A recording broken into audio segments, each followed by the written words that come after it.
ఎట్టకేలకు India Pakistan match green signal వచ్చింది. టీ20 వరల్డ్ కప్ 2020 ఈ హై వోల్టేజ్ మ్యాచ్ జరగనుందా? ఐసీసీ వార్నింగ్తో పాకిస్తాన్ దిగొచ్చింది. పూర్తి వివరాలు ఇప్పుడు చూద్దాం. ఎట్టకేలకు పాకిస్తాన్ దిగి వచ్చింది.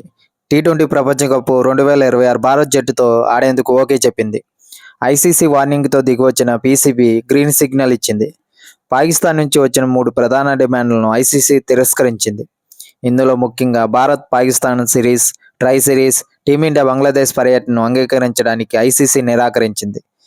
పాకిస్తాన్ క్రికెట్ బోర్డు, అంతర్జాతీయ క్రికెట్ కౌన్సిల్ మధ్య జరిగిన సమావేశం తర్వాత ఈ విషయం ఇప్పుడు పాకిస్తాన్ ప్రధానమంత్రి షహబాజ్ షరీఫ్కు చేరుకుంది.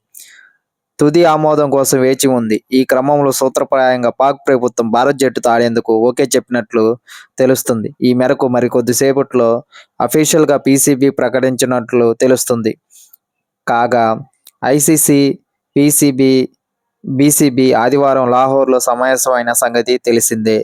ఇండియా పాకిస్తాన్ మ్యాచ్ అంటే ప్రపంచం మొత్తం ఎదురు చూస్తుంది. మీ అభిప్రాయం ఏమిటి? ఈ మ్యాచ్ జరుగుతుందా? కామెంట్స్ రూపంలో చెప్పండి. ఇలాంటి క్రికెట్ అప్డేట్స్ కోసం మా ఛానల్ను సబ్స్క్రైబ్ చేసుకోండి.